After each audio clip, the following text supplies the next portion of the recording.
Hello hi guys, তোমরা সবাই কেমন আছো? আশা করি সবাই ভালো আছো। আমি এখন চাই বানাইছি এইটু কারেন্টে। কালি রাতিপুৱা আমি চাৰিমু 6:30 বজাত কিবা 7:30 বজাত তোমরা সবাই পাইয়ে যাইবা।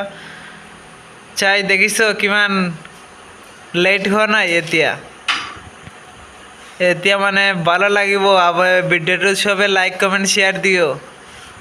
আর যা মানে আমার অলপ পয়সা লাগিব, এর কারণে আমি ভিডিওটো মানে আপনারা দেখাইছি।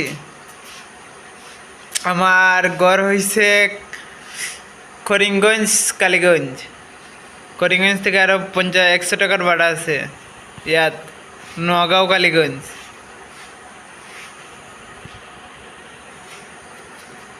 সবে লাইক কমেন্ট শেয়ার দিও আর সাবস্ক্রাইব করিও। আমার চ্যানেলটো মানে গ্রো হয়ে যাইব, বুঝি পাইছো নি?